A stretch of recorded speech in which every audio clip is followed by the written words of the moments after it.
Hello friends, welcome to youth academy. Youth academy में आपका स्वागत है।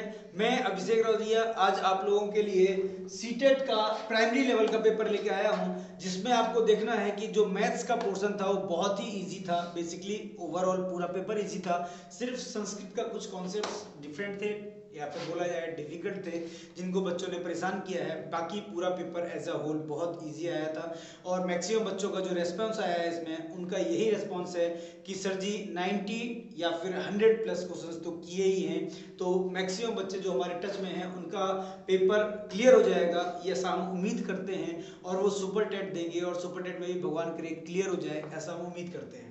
ठीक, तो आज हम देखते हैं मैथ्स। मैथ्स में कितने क्वेश्चंस आए थे बेटा? 30 क्वेश्चंस आए थे। और 30 क्वेश्चंस में भी अगर डिवाइड किया जाए तो 40 क्वेश्चंस पेडागोजी के थे आपके, और 40 क्वेश्चंस जो थे वो किसके थे? बेसिक मैथ्स के थे, और ये भी बहुत इजी थे। ठीक है, तो आज हम यहाँ पर पेडागोजी नहीं देख पाएंगे क्योंकि हमारे पास बेसिक एबिलिटीज नहीं है कि हमको क्वेश्चन आपको डिस्प्ले में दिखा पाएं, और लिखने का टाइम आपके पास नहीं है, हमारे पास बताने का टाइम नहीं है इतना। ठीक है, तो हम क्या करेंगे, आज मैथ्स के जो बेसिक क्वेश्चंस आए थे उनके ऊपर चर्चा करेंगे। ठीक, चलिए आते हैं। तो सबसे पहला जो मैथ्स का क्वेश्चन आया था बेटा, वो ये आया था कि एक विभाजन के प्रश्न में भाजक भाजफल का 5 गुना और शेषफल का 2 गुना है। यदि शेषफल 5 है तो संख्या ज्ञात करें। बेटा कुछ नहीं करना है, इस तरह से लिख देना है हम लोगों को। रिमाइंडर बोला गया बेटा 5 है। यदि रिमाइंडर 5 है तो बेटा ये क्या आएगा? तो 5 दूनी 10 बताया गया था। और ये संख्या जो बताई गई थी वो बोली गई थी इसका 5 गुना ये है। यहाँ जो भी संख्या है इसको यदि 5 से गुणा करेंगे तो हमारा ये आएगा। तो इसको 5 से गुणा करने से अच्छा इसको 5 से भाग दे दो, तो यहाँ पर कौन सी संख्या आ जाएगी बेटा? 2। अब यहाँ अगर 2 है बेटा तो यहाँ पर ऑलरेडी क्या आएगा? 10 2 20। यहाँ 20 घटाया होगा, किसी संख्या में से 20 घटाएंगे तो 25 आएगा, 25 आएगा सॉरी। तो ये 25 संख्या हो जाएगी। बेसिकली बोला जाए तो सीरीज में हम कैसे करते हैं सवाल, हम लोग करते हैं 10 into 2 plus 5 that is 20 plus 5 that is 25। एक सेकंड का सवाल था, अब आराम से कर सकते थे। अगला है 5 क्रमगत संख्याओं का योग 20 है, प्रथम 3 क्रमगत संख्याओं का योग क्या होगा? बेटा 5 संख्याएं हैं, 1 2 3 4 और 5। इन सबको जोड़ने पर आपको बेटा बोला गया है 20 आ रहा है। तो अगर क्रमगत संख्या है तो हम सबसे पहले औसत निकाल लेते हैं। औसत बीच वाली संख्या होती है, जब भी ये क्या होते हैं? विषम नंबर में होते हैं। तो सीधे 5 से डिवाइड करेंगे बेटा 4 आ जाएगा। इसका मतलब ये संख्या 4 है, इसके पहले वाली बेटा 3 हो जाएगी, और इसके पहले वाली 2 हो जाएगी, इसके बाद वाली 5 और इसके बाद वाली 6 हो जाएगी। अब क्या पूछा गया था? पूछा गया था कि प्रथम 3 क्रमगत संख्याओं का योग। तो इन तीनों का योग बेटा कितना होगा? 2 + 3 + 4 4 7 और 2 9। बात खत्म। कितना इजी पेपर आया था। ठीक, अगला देखते हैं 44 के बाद 45 क्वेश्चन नंबर में क्या आया था बेटा? 45 हो गया, 46 क्वेश्चन नंबर में। तो बेटा इसमें लिखा गया है एक वर्ग के रूप में तार 144 सेंटीमीटर स्क्वायर का क्षेत्रफल घेरती है। यदि इस तार को एक आयत के रूप में मोड़ दिया जाए जिसकी लंबाई 16 सेंटीमीटर है तो कितना क्षेत्रफल घेरेगी? देखो समझो बेटा, एक तार है, उस तार से हमने एक स्क्वायर बना दिया। सबकी भुजाएं बराबर होती हैं स्क्वायर में, और इसका एरिया बताया गया 144 सेंटीमीटर स्क्वायर है। तो बेटा एरिया का स्क्वायर का एरिया क्या होता है? सारी भुजाएं अगर ए है तो इसका ए स्क्वायर की वैल्यू 144 दी गई है बेटा। ए की वैल्यू कितनी आ जाएगी? 12। 12 का वर्ग 144 होता है, ए की वैल्यू 4 आ गई। तो इस रस्सी की लंबाई क्या आएगी? तो रस्सी की लंबाई बेटा क्या होती है? पेरीमीटर ही होती है, और पेरीमीटर क्या होता है? पेरीमीटर 4a होता है। तो 4 गुणे 12 दैट इज 48 सेंटीमीटर लंबी रस्सी है। अब बोला गया इसी रस्सी को हमने एक आयत के रूप में मोड़ दिया है, जिसकी जो लंबाई है वो कितनी बताई गई बेटा? 16 सेंटीमीटर, 16।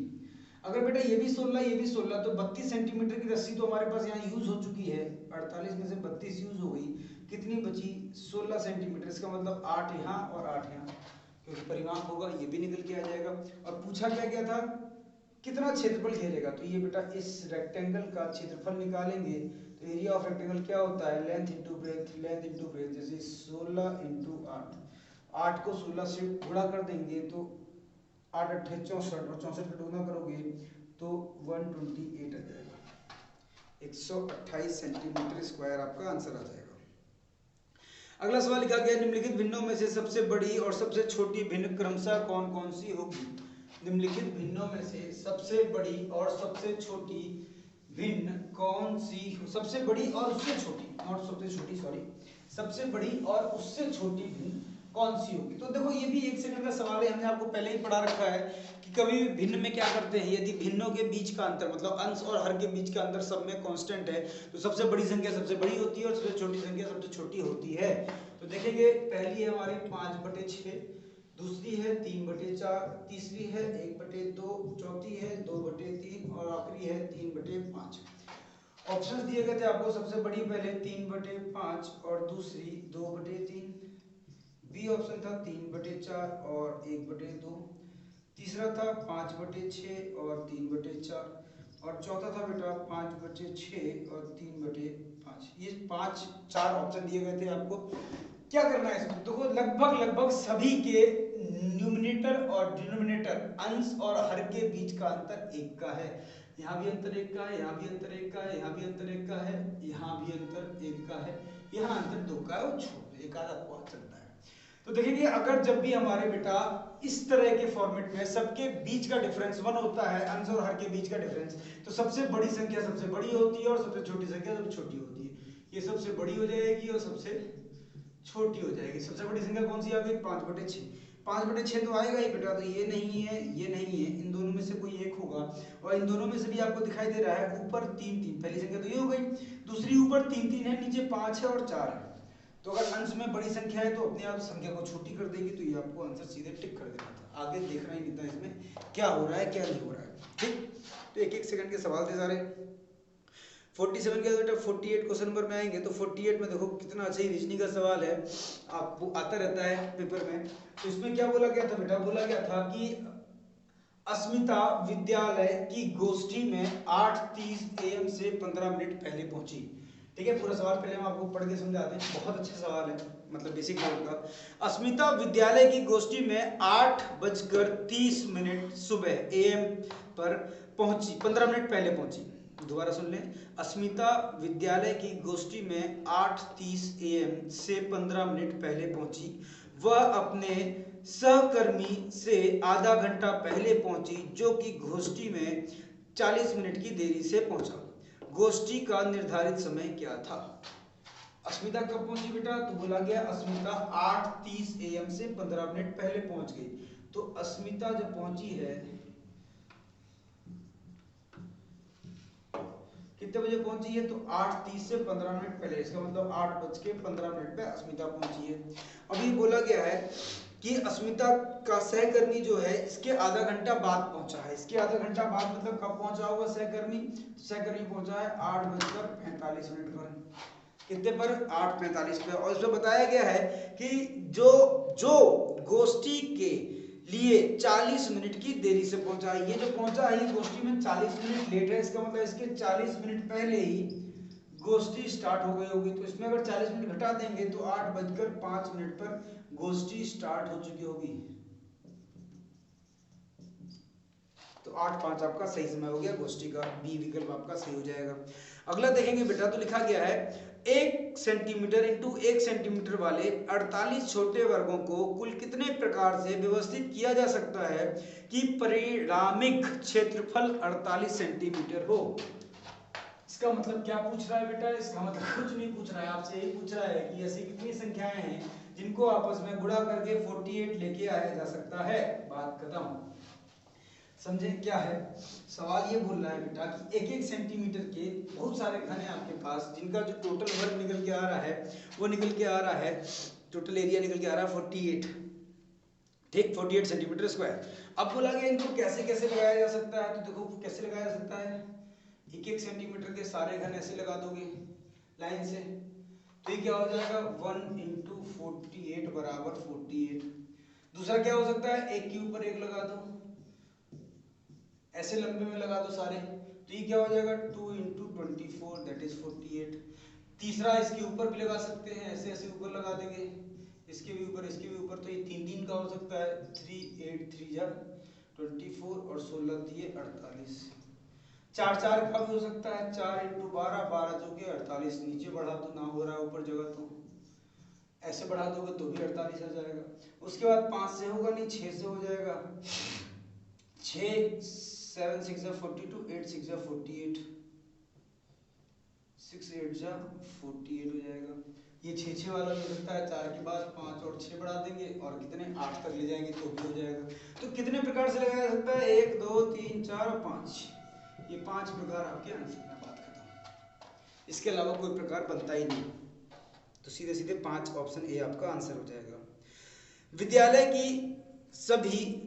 की सभा में एक कक्षा के विद्यार्थी एक पंक्ति में खड़े हैं, दोनों सिरों से रूही का 19वां स्थान है, उस कक्षा में कुल कितने छात्र उपस्थित हैं? बेटा तो ये रैंकिंग का सवाल है। सीधे सीधे अगर देखा जाए तो टोटल नंबर बराबर right position plus left position -1 होता है। इसका मतलब 19वां है ना, 19वां प्लस 19वां माइनस 1, 38 माइनस 1, 37 आपका आंसर आ जाएगा। एग्जाम्पल के तौर पर अगर देखना है तो A B C D E F G H I और जे 10 लोग हैं ये। अगर इधर से देखा जाए तो ई का जो स्थान है बेटा वो 5th है। कहाँ से? लेफ्ट साइड से। राइट साइड से अगर ई का स्थान देखेंगे तो 1 2 3 4 5 और 6वां है। यदि सब छुपा लिया जाए, सिर्फ ये बोला जाए कि एक व्यवस्थित क्रम में ई का स्थान बाएं छोर से 5वां है और दाएं छोर से 6वां है, कुल लोगों की संख्या ज्ञात करें। तो अगर सिर्फ 5 + 6 कर देंगे तो बेटा 11 आ जाएगा। क्या यहाँ पे 11 लोग हैं? 11 संख्याएं हैं, 11 अक्षर हैं? नहीं। कितनी है? 10। तो क्यों 10 है बेटा? ई जो होता है इस केस में 2 बार गिना जाता है। हमने इधर से भी गिन लिया ई को और इधर से भी गिन लिया है। एक ही आदमी गिना 2 बार जा रहा है, तो इसमें से एक घटाना पड़ता है, तो कितना आ जाता है? 10। सेम चीज इसमें बेटा 19 + 19 -1 करना पड़ेगा, तो आपका 37 आंसर। इसके लिए एक सूत्र बना दिया गया है रैंकिंग में रीजनिंग के, right position plus left position -1। चलो अगले पर आएंगे तो लिखा गया विद्यालय की सभा में एक कक्षा के विद्यार्थी हो चुका है 50 नंबर सवाल। 51 पे चलें। 51 एक संख्या 100 के आधे से अधिक है, इसका मतलब 50 से ज्यादा है। चलिए सवाल को हम थोड़ा सा बता दें। इसके ऑप्शन भी इतने अच्छे थे कि अगर सवाल को आप दिमाग में ना लगाओ, ज्यादा परेशान ना हो इसके पीछे, तो भी 1 सेकंड में आप आंसर निकाल सकते हो। ठीक, चलो बता रहे हैं। देखो क्या लिखा गया बेटा, तो इसमें लिखा गया है कि एक संख्या 100 के आधे से अधिक है। यह 6 दहाई से अधिक और 8 दहाई से कम है। इसका मतलब 60 से ज्यादा है ये और 80 से कम है, इसके बीच की संख्या है कोई। ठीक है, क्या बताया गया? एक संख्या 100 के आधे से अधिक है, मतलब 60 दहाई से अधिक लिख दिया बाद में, कोई दिक्कत नहीं है। इसका क्या बोला गया है इसके बाद? इसके अंकों का योग 9 है। इसका मतलब यदि ये जो संख्या है इकाई और दहाई वाली, इन दोनों को जोड़ देंगे तो ये कितना आएगा बेटा? 9 आएगा। इकाई का अंक दहाई के अंक का दोगुना है। इसका दहाई का अंक इकाई के अंक का दोगुना है। इसका मतलब ये जो संख्या है इससे ये दोगुनी है। ठीक, सिर्फ क्या लिखा गया है? दोगुनी। अब देखो इतनी जानकारी देने का विकल्प कितने इजी दे दिया उसने। 54, 81, 72 और डी में 63। अब इकाई का अंक जो है, दहाई का अंक इकाई से दोगुना है। क्या देखो 4 दूनी 5 होता है? नहीं होता है। 8 8 1 सॉरी, इसको मल्टीप्लाई करेंगे 2 एकम 2, 8 नहीं होता है। 2 दूनी 4, 7 नहीं होता। 3 दूनी 6 होता है। इकाई का अंक बोला गया, दहाई का अंक है वो इकाई के अंक का दोगुना है। इसको यदि 2 से गुणा कर देंगे तो क्या आ जाएगा? दहाई का अंक। सिर्फ इसमें इकाई के अंक को गुणा करने से दहाई का अंक आ रहा है, बाकी कुछ करने की आवश्यकता ही नहीं है, सब अपने आप आ जाएगा। ठीक, अगले में देखो लिखा गया विभिन्न स्टेशनरी लेखन सामग्री वस्तुओं की दरें नीचे दी गई है। लिखा गया है क्रेयॉन का एक पैक 15.5 रुपए का है। ये सिर्फ कॉमन चीजें हैं, टाइम लेगी आपको करने के लिए, लेकिन 1 सेकंड का सवाल होना चाहिए अगर थोड़ा सा ध्यान रखें तो। क्रेयॉन का आपका लिखा गया है CRAYONS, इसका लिखा गया 15.50। उसके बाद पेंसिल का पैकेट लिखा गया 14 रुपए का। ठीक, इसके बाद लिखा गया है पैक ऑफ स्केच कलर कितने का है? 22.50 पैसे का। उसके बाद सीजर्स कितने के हैं? सीजर्स 17 रुपीज के हैं। उसके बाद इरेजर इरेजर बेटा कितने की है, 2 रुपए की है। उसके बाद सीट, पेपर सीट मतलब ग्लेजर सीट, चमकने वाली, GLAZED सीट जो है वो कितने की है, 2.5 रुपए की है। और उसके बाद डेकोरेटिव क्या है, ये हिंदी में पढ़ना पड़ेगा, सजावटी स्टिकर, डेकोरेटिव स्टिकर,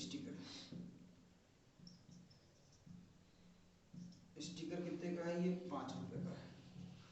ठीक, इसके बाद क्या बोला गया बेटा, लिखा गया है कि सोहेल ने एक पैक क्रेयॉन लिया। एक पैक क्रेयॉन मतलब 15.50 पैसे का पड़ गया।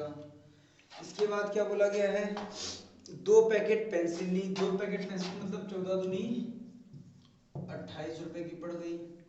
उसके बाद क्या बोला गया है, एक पैकेट स्केच पेन लिया। एक पैकेट स्केच पेन मतलब एक ही लिया होगा, तो 22.50 पैसे का ये पड़ जाएगा। उसके बाद क्या लिखा गया, एक कैंची ली है, कैंची एक ही ली है, तो ये भी 17 रुपए की ही पड़ी होगी। ठीक, इसके बाद क्या लिखा गया है, एक कैंची ले ली, चमकीले कागज की 5 शीटें ले ली, इरेजर नहीं लिया उसने, 0। चमकीले 5 कितने ले लिए, 5, तो 12.50 ये आ जाएगा। ठीक, इसके बाद क्या लिखा गया है, एक पैकेट सजावटी स्टिकर भी लिए हैं, एक पैकेट ये भी ले लिए, तो 5 रुपए का ये भी हो गया। बस जोड़ देना था इसको, 5, 10, 15, 50 यहाँ बच जाएगा, एक यहाँ आ जाएगा। ठीक है, एक यहाँ आ जाएगा, तो 8, 2, 10, 5, 15, 16, 16 और 7, 23, 23 और 2, 23 और 7 कर 10, 30, 3 हाथ में आ गया, 3, 4, 5, 6, 7, 8, 9, 1, 10। ये आपका आंसर आ गया 100.5। ये ऑप्शन में आपका आंसर था, कुछ करना ही नहीं था इसमें। इससे सरल सवाल क्या आएगा आपके लिए, बताओ। मार्केट भेज रहा है आपको सामान खरीदने के लिए, जैसे आप सब्जी खरीदते हो वैसे ही है। इसके बाद अगला लिखा गया है, एक रेलगाड़ी पटना से 30 मई 2020 को 23:40 पर चलती है। ठीक, तो बोला गया एक रेलगाड़ी पटना से, कितनी तारीख थी ये तारीख थी 30 मई 2020, कितने बजे निकली है, 23:40 पर। उसके बाद क्या बोला गया, मुंबई पहुंच गई है कितने बजे, 1 जून को 2020 5:15 AM पर। ठीक, इसके बाद देखो सबसे पहले तो 31 मई पड़ी होगी 2020, 23:40, ये होगा 24 घंटे। 24 घंटे के बाद यहाँ से यहाँ तक कितने घंटे हुए बेटा, अगर घंटों में नापोगे तो 23 के बाद 24, 25, 26, 27, सॉरी 23 के बाद 24, 1, 2, 3, 4, मतलब 5 घंटे यहाँ पर पूरे हो चुके हैं। 5 घंटे के बाद देखो 20 मिनट यहाँ के और 15 मिनट यहाँ के, 20 और 15 को जोड़ देंगे सीधे सीधे, 20 और 15 कितने होते हैं बेटा, 35। 5 घंटा 15 मिनट यहाँ के हो गए, दोनों को जोड़ दो तो सीधे 29 घंटे और 35 मिनट का आपको समय लगा। ये आपका आंसर आ जाएगा 29 घंटे और 35 मिनट, डी ऑप्शन में था आपका। अगला सवाल देखो कितना सरल था, अगर आप थोड़ा सा इसको ध्यान दे देते, 5 अंकीय संख्या वाला, देखने में इतना बड़ा है लेकिन इतना ज्यादा छोटा सा सवाल है कि 1 सेकंड में इसके आंसर आ जाते हैं। ठीक है, देखिएगा तो क्या लिखा गया है, एक 5 अंकीय संख्या वाली संख्या के स्थान, देखो पहले ऑप्शन देख लो।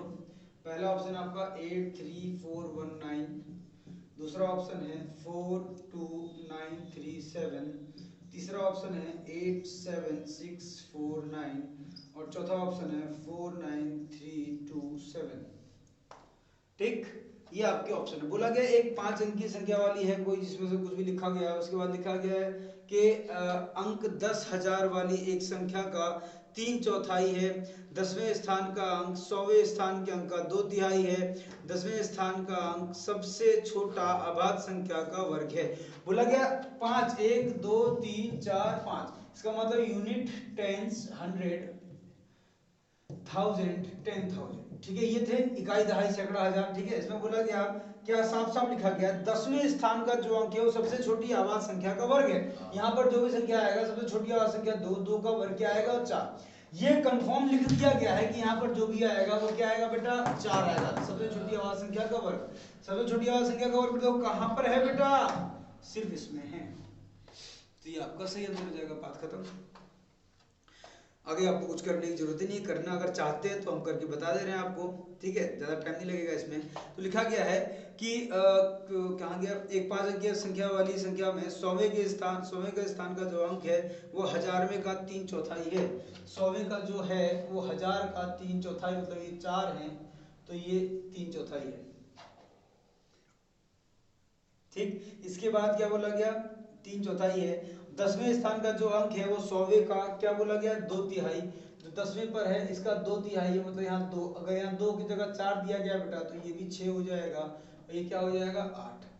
यहाँ तक तो सवाल क्लियर हो गया। इसके बाद क्या बोला गया है, इसके बाद बोला गया है और 1000 स्थान का अंक एक अंक के सबसे बड़ी आभाज्य संख्या है। 1000 के स्थान पे जो अंक है बेटा एक अंक की सबसे बड़ी आभाज्य संख्या 3 2 3 5 7, बस इसके बाद 11 आता है, इसका मतलब यहाँ पर 7 आएगा।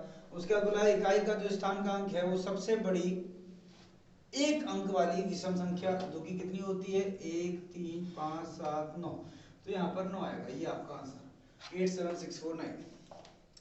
तो इतना करने की भी जरूरत नहीं थी, साफ साफ बोला गया जो दहाई के स्थान पर अंक आएगा वो क्या आएगा बेटा, सबसे छोटी आभाज्य संख्या का वर्ग आएगा, डायरेक्टली वहीं पर आप आंसर को टिक कर सकते थे।